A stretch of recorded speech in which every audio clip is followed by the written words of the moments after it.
My wife's lover and his crew showed up to teach me a lesson saying your wife needs a real man.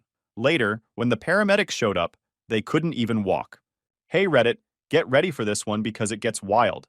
Obvious disclaimer, names are fake, ages are rounded, and a couple details are swapped around so nobody with a badge and a Google search gets cute. The events are real though. I, 38 male, have been married to my wife Megan, 36 female, since I was 27. 11 years of what I thought was solid. House in the suburbs, 2 cars, the whole setup. She worked pharmaceutical sales, I worked cases. We made it work, or so I thought. 3 in the morning and I was sitting in my truck outside some house I didn't recognize, watching my wife through the windows. Been a cop for 11 years now. Started as patrol, worked my way up to detective. You do this job long enough, you learn to spot when something's off. My marriage had been making weird noises for weeks. Megan's BMW was sitting in the driveway of this lakefront place, one of those glass box houses that cost way too much. I'd been tracking her car for 2 weeks, stuck a GPS under the bumper. Same location 3 nights a week, always when she said she had late meetings about some drug pitch. Around 3:15, the upstairs lights went off. 10 minutes later, she walked out looking rough. Hair everywhere, makeup smeared, wearing some red dress I'd never seen. She didn't see me, just checked her phone, smiled at whatever text she got, drove off, acted like she didn't have a husband at home.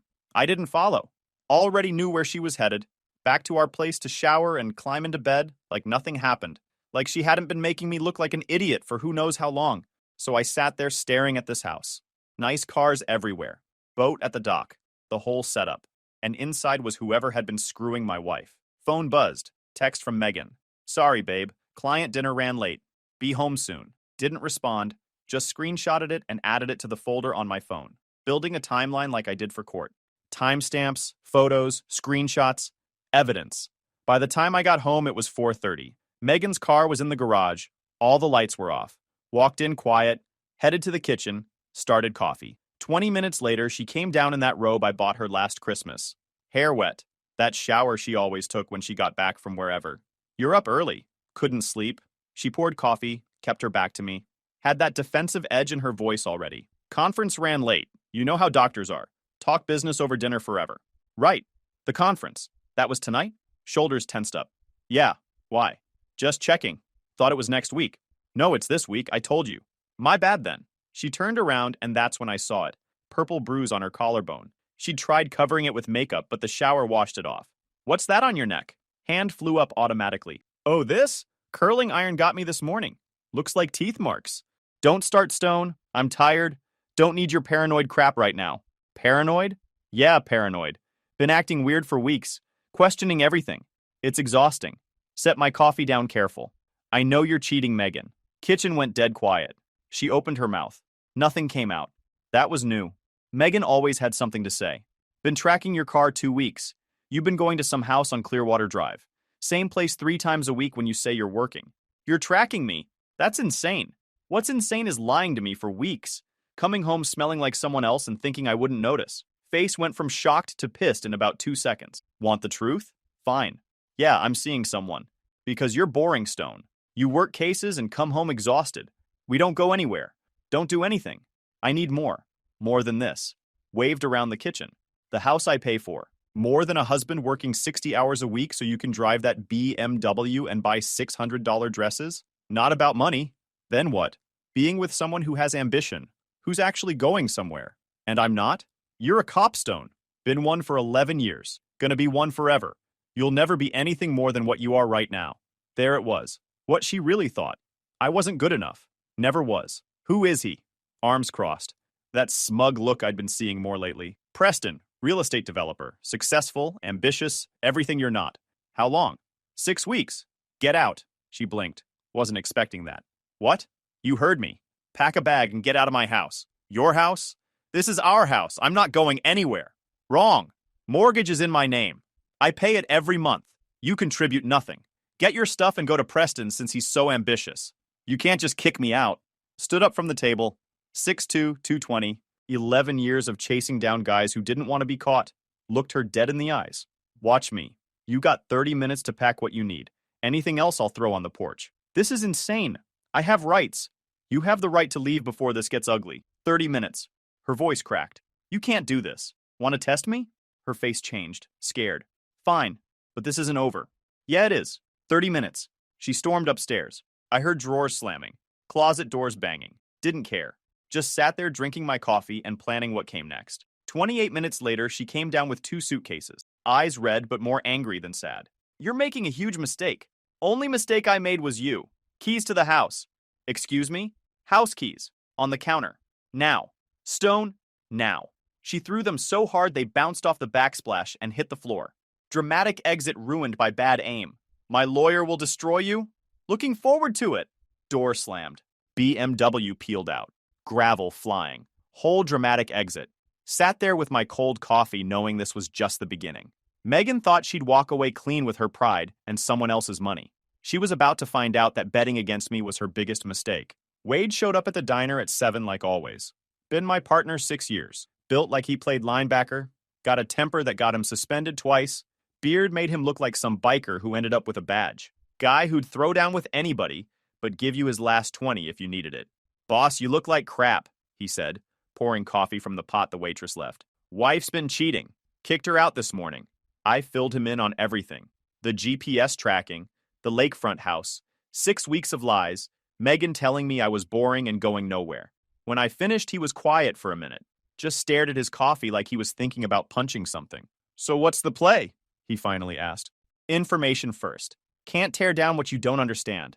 Pulled up my laptop and showed him what I found. Preston, 43, real estate guy who flipped commercial properties. Divorced twice, both times messy from what I could see. Lived in that lakefront house worth about $2 million. Black Range Rover with all the extras. Posted on social media like he was some motivational speaker. Guy looks like a douche, Wade said, scrolling through the photos. That's because he is a douche. Check this out. Showed him Preston's social media. Every post was motivational garbage about success and winning and alpha mindset. Tons of pics at charity events with local politicians. Even more with different women who weren't his ex-wives. Player. Serial 1. Found 4 other women linked to him past 2 years. All married or in relationships when it started. Got a type then. Yeah, and Megan's the new one. We spent the morning on shift. Had a robbery case that needed follow-up and a domestic that went sideways last week. Kept my hands busy and my mind sharp. Around noon, I drove past Clearwater Drive. The Range Rover was still in the driveway. Megan's BMW was parked next to it. Middle of a Wednesday, and they were playing house while I was working. I took photos, documented everything, built the case piece by piece. Evening, I was at Rusty's watching a game. Place filled up around 7. Working guys, some office types, local business owners, cops too. Rusty's was our spot. Half the guys in there either had badges or knew someone who did. Preston walked in at 8. Everything I expected. 6'1", spent half his life at the gym probably, wearing stuff that cost more than rent. Hair slicked back, expensive watch. Thought that equaled personality. His crew followed. All the same. Pricey casual clothes, loud, that swagger from never getting punched in the face. Grabbed a table in back and started holding court. Women drifted over. Didn't matter, half of them had rings on. Preston had something that made them forget. Thing about married women, he was saying loud enough for everyone, is they appreciate quality. Know what they're missing at home. Friends laughed. Couple women giggled like he said something smart. Got this farmer rep I'm seeing. Smoking hot, drives a Beamer, married to some cop. Guy works cases all day. But she chose me. More laughing. Gripped my bottle tighter. What's her name? Megan.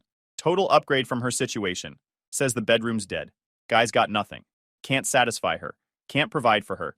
Just a public servant living paycheck to paycheck. Lie.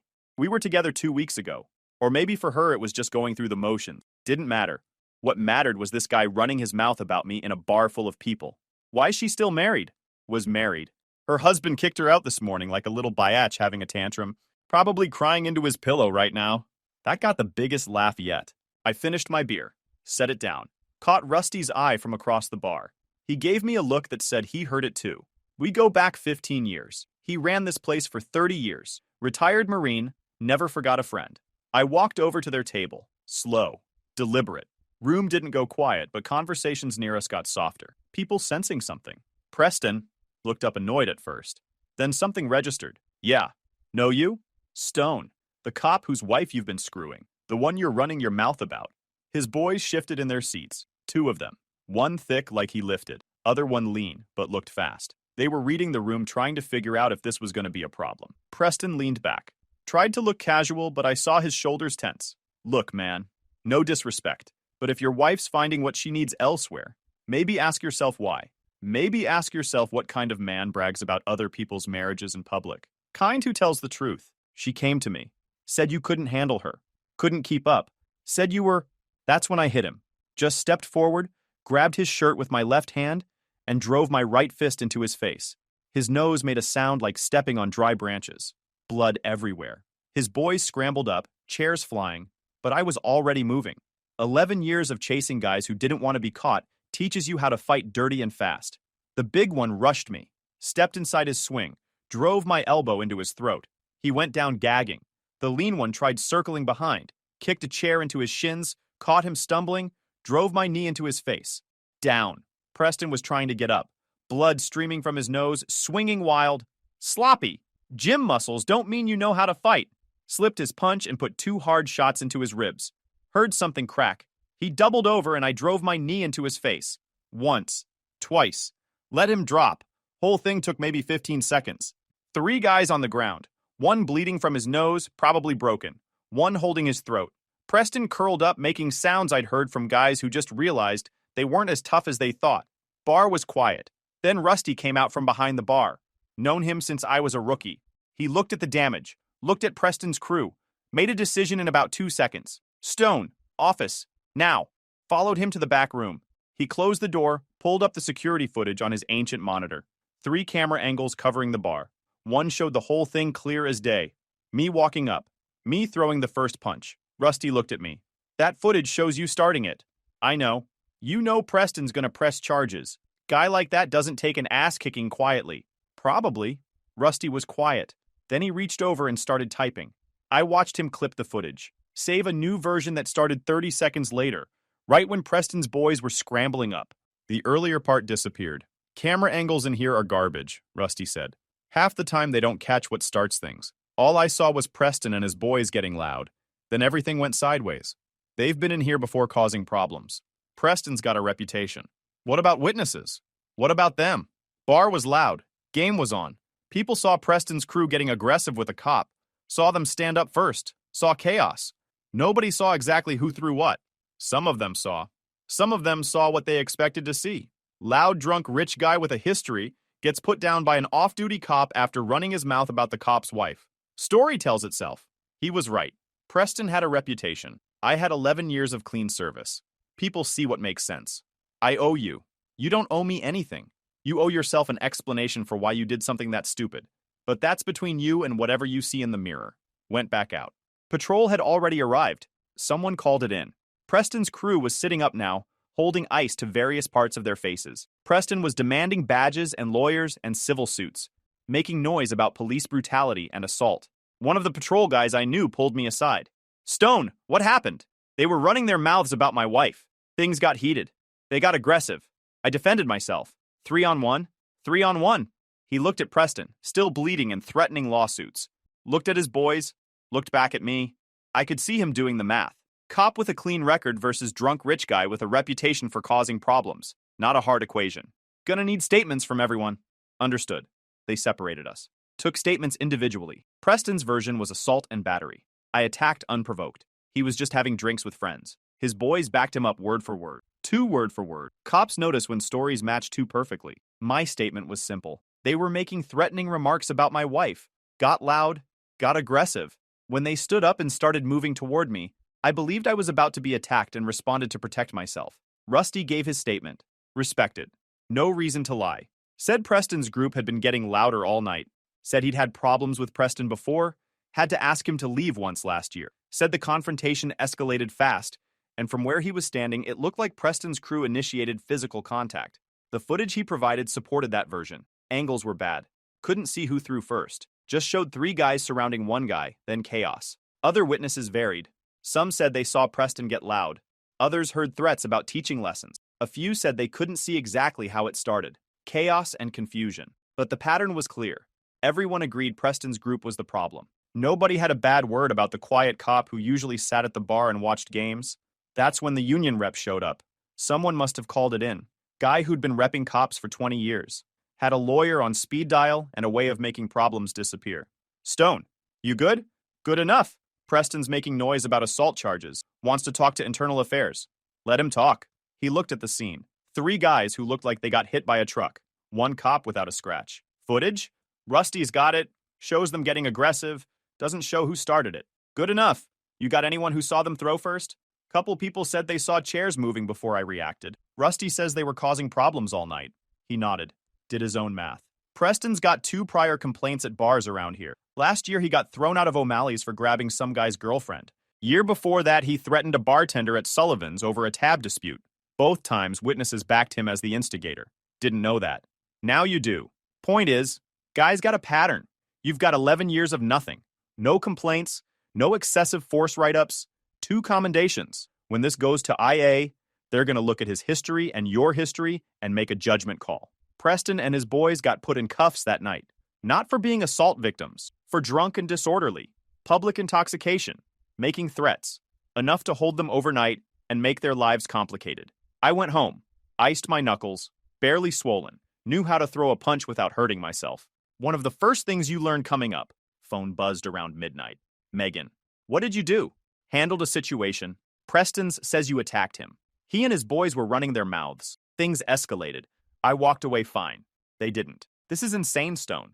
No, just consequences. Tell Preston to watch his mouth next time. Actually, tell him to stay out of my bar entirely. You can't do this. Already did. Sleep tight. Hung up before she could respond. Knew it wasn't over. Preston would try something. Lawyers, complaints, whatever. Preston tried to file assault charges the next morning. Walked into the station with a lawyer, demanding internal affairs. Here's the thing about institutional credibility. 11 years of clean service builds something you can't buy. Every supervisor thought I was solid. Never called in favors. Built up trust that meant something when it mattered. Preston had connections too. His lawyer made noise about assault. Called the local news. Filed complaints. But Preston didn't understand how credibility works. His reputation preceded him. The complaints from other bars. When investigators asked around, they heard the same thing. Preston caused problems wherever he went. I was a guy who'd never caused a problem. Union rep was at the station before Preston finished his statement. Department lawyer materialized. My supervisor had strong opinions about Preston's reputation. IA investigator had dealt with entitled civilians before. Wasn't rigged, just institutional gravity. The system trusts its own when they've given it 11 years of reasons. They took Preston's statement. Then they looked at the other statements. Varied in details but aligned on core facts. Preston's group was loud, aggressive. The confrontation escalated. Rusty's footage showed 3 guys surrounding 1 guy. Bad angle.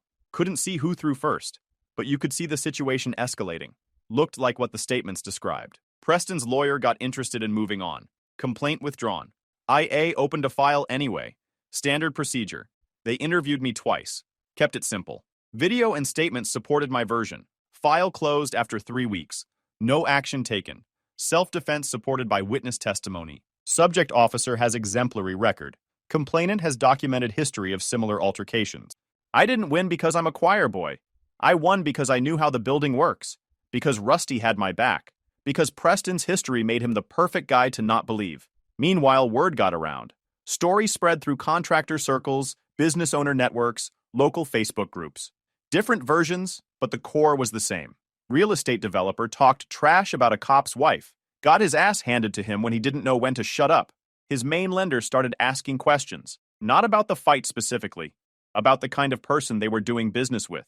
Due diligence they should have done months ago. Found permit issues. Found liens. Triggered a review clause in the loan docs. Dominoes started falling. First domino was a subcontractor filing a mechanics lien. $63,000 in unpaid concrete work on a strip mall project. Public record. Anyone could look it up. I looked it up. Then I kept looking. County records showed permits pulled for work that never got inspected. Building department had open violations on 2 properties. One project started construction before approvals came through. Someone at City Hall was probably getting handled, but now there was attention, and that someone was getting nervous. Contractors started talking. Preston had been floating projects on promises, using money from new investors to pay old bills. Classic juggling act that works until it doesn't. His main partner, who'd been backing his commercial flips, called an emergency meeting. Accountants went through the books, found income projections that didn't match reality, rent rolls with tenants that didn't exist. Creative math that looked a lot like fraud when lawyers started asking questions. The partner didn't sue. Didn't need to. Just triggered the buyout clause in their partnership agreement and walked away with the only profitable property. Perfectly legal. Preston signed the contract himself. By month 3, the local paper ran a story. Developer facing multiple liens, permit violations, listed everything. The liens, the stop work orders, the frozen financing. Quoted anonymous sources about investor concerns. His charity event friends stopped returning calls. Politicians who posed for photos suddenly couldn't remember his name. Donors who wrote checks started asking for accounting. By month 4, he was down to nothing. Projects frozen. Credit destroyed. The Range Rover got repossessed. Lakefront House went on the market as a short sale. Not bankrupt yet, but the math didn't work anymore. I didn't ruin him. I forwarded some public records to a contractor who was owed money. He filed the lien. Everything else was already broken. I just made sure people noticed. Megan's situation played out through compliance. Someone tipped off her company's ethics hotline. Anonymous report about a sales rep logging fake visits. About expense reports that didn't add up. About time unaccounted for. Pharma companies are paranoid about this stuff. FDA watches. Lawyers circle. One compliance violation can cost millions in fines. Internal audit pulled her records. Call logs didn't match her route reports. Said she visited a client's office on dates she was at Preston's lake house. GPS on her company car told a different story than her submitted mileage. Expense receipts for client dinners at restaurants that had no record of her visits. Not just an affair anymore. Falsified records. Expense fraud. Systematic deception documented in company systems. HR didn't offer resignation. Legal wouldn't allow it. Terminated for cause. No severance. No references. Compliance flag on her record. She tried to fight it. Lawyer told her the documentation was airtight. Company had her own submissions contradicting GPS data she didn't know they tracked. Every lie she told to cover the affair became evidence. 3 months later, she was still job hunting. Got interviews. Made it to final rounds. Then things went cold after background checks. For-cause terminations for fraud don't get explained away. HR departments call previous employers. References go quiet. Through all this, I was working with my lawyer. Guy I knew from the courthouse. Handled divorces like dismantling engines. Methodical. Brutal when needed. My lawyer also filed civil paperwork against Preston. Not because I thought I was getting rich, because depositions are where ego goes to die. Settled for $14,000. His insurance paid most of it, but the settlement was on record. Another paper trail following him everywhere. First meeting after Megan filed her response, my lawyer laid out reality. Got your documentation on everything. Good stuff. That helps us. What about her claiming I'm abusive? Won't stick. I cleared you. Witnesses backed your story. But there's more. What? She's saying you installed tracking without consent. Says that's stalking. Used it to confirm my suspicions, then removed it. Legally gray, I know. Good that you pulled it. Now here's what we got. She wants house, car, half the savings. Standard stuff, but no leverage. Because she cheated. Exactly. State's no fault, but infidelity still matters for credibility. Plus her boyfriend's business collapsed. Plus she just got fired for fraud. Judges notice patterns. So what's the play? Offer a settlement. She gets the car and her stuff. You keep house, savings, truck, split 60-40 your way. Won't agree. Then court. And I bring up everything. The affair, the public humiliation she caused, the termination for cause. Pattern of deception. Do it. My lawyer made it formal that afternoon. Typed up a settlement offer on his letterhead. Professional language that basically said, take the car and walk away or we go to war. Megan responded within an hour through her lawyer. Rejected it. Said the offer was insulting. That she deserved more after years of being gaslit. That's when I knew it was going to be expensive and long. 4 months after Rusty's, and nothing was moving fast.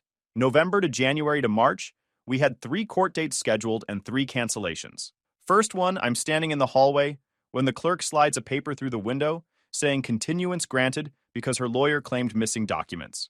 My lawyer had sent them twice. Second one, I'm already through the metal detector when my phone buzzes, telling me the docket backed up and our slot was gone. Every delay was another month watching my retainer bleed. $8,000 gone before we even saw a judge. Mediator sessions went nowhere. $1,200 to sit in a conference room with stale coffee and squeaky chairs, while Megan said she deserved everything. Mediator finally looked at both of us, shook his head, and said one word: trial. That's when the real bleeding started. Megan's new lawyer was a former prosecutor. Guy never raised his voice and smiled while filing motions. Talked slow, like he was billing by the syllable. Weaponized every procedure in the book. Discovery requests hit my inbox like artillery. 5 years of financials compressed into one demand, covering bank statements, cards, taxes, everything. My lawyer's hourly was $325. Invoice arrived 3 days later. $900 and change just to respond. She wasn't trying to win. She was trying to bankrupt me. Motion to exclude the bar incident came first, claiming it was prejudicial. Half-day hearing, judge glanced at the brief, looked at her lawyer over his glasses, and said, denied. 5 minutes of his time. Invoice for me was $2,000 plus a personal day. 2 weeks later came the GPS tracker motion claiming illegal surveillance. Same dance of brief, hearing, denial. He filed for character witnesses next. People who'd say I had a temper. Wanted to depose Wade and my neighbors. My lawyer shut most of it down, but shutting things down still opens the checkbook.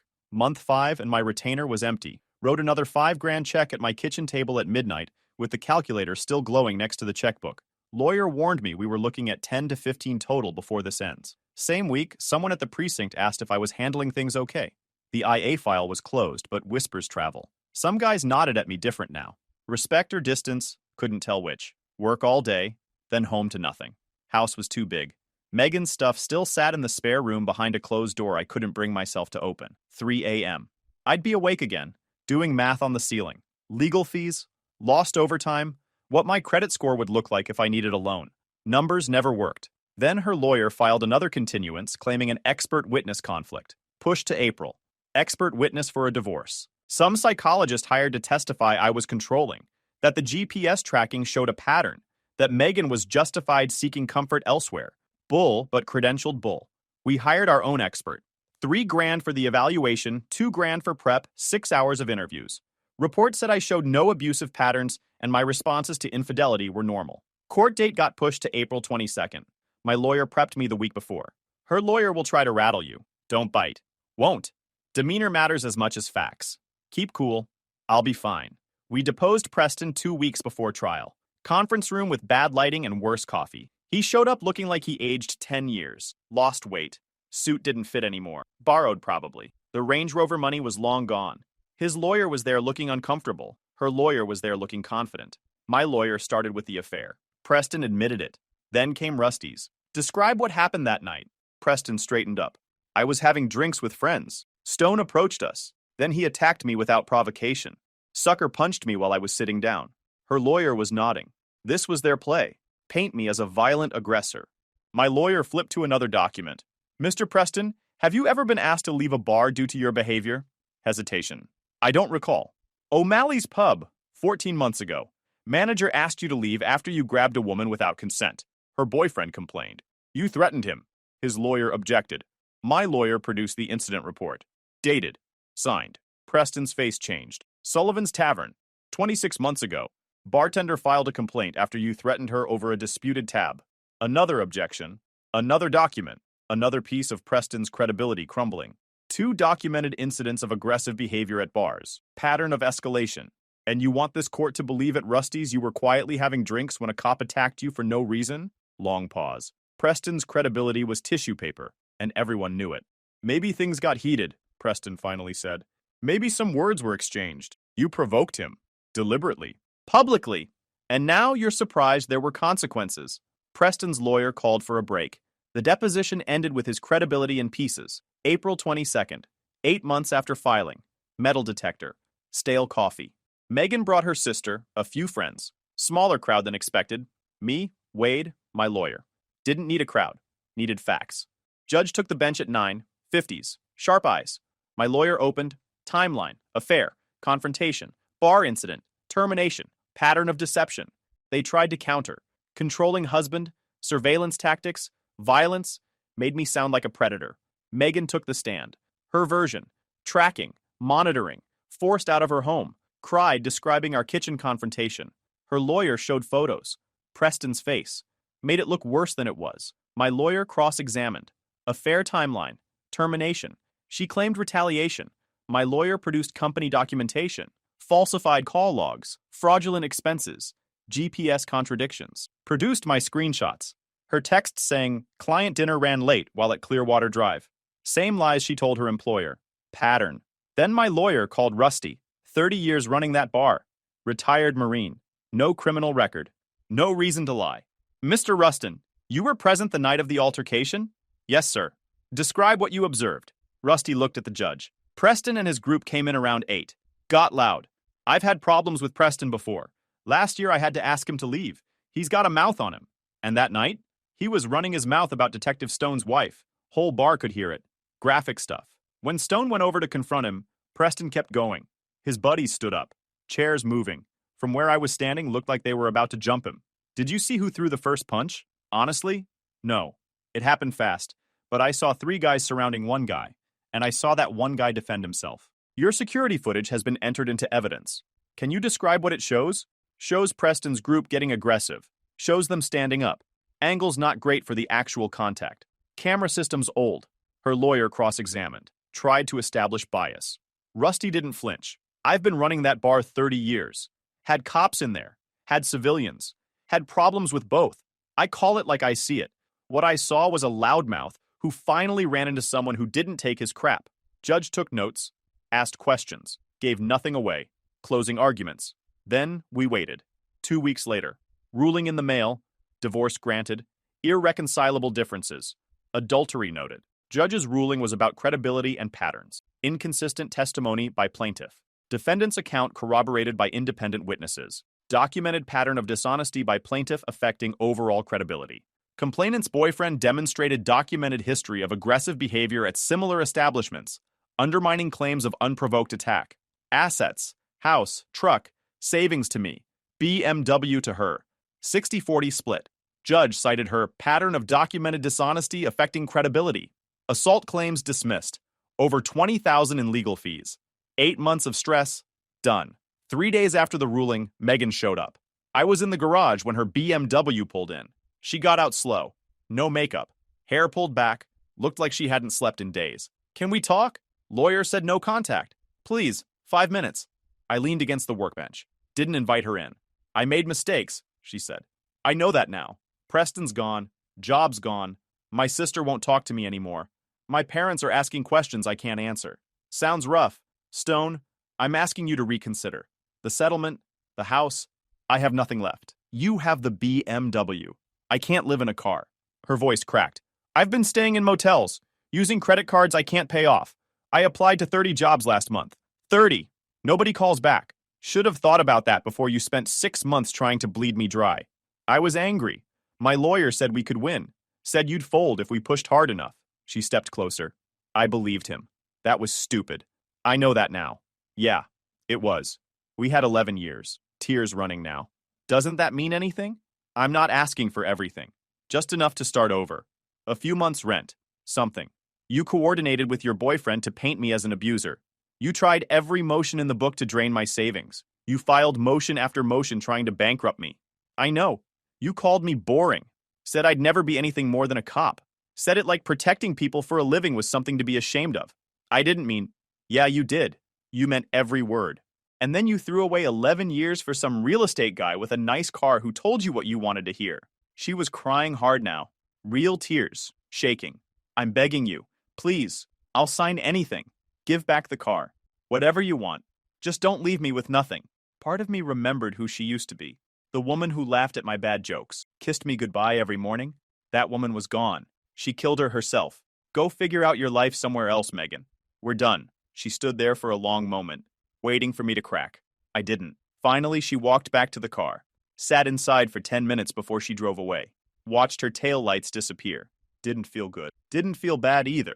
Just felt finished. Preston's selling furniture on Facebook Marketplace now. Megan's working retail while she figures out her next move. Neither got what they wanted, just got what they built. And yeah, I put 3 guys on the ground in a bar full of people because one of them couldn't keep my name out of his mouth. Sometimes paperwork isn't enough. Sometimes you remind people that running their mouth about the wrong man is the dumbest move they can make. Guys, we are so close to hit 100,000 subscribers on this channel. If you are not subscribed to the channel, please consider subscribing. It really helps hit that 100,000 mark. Thanks for making this dream come true.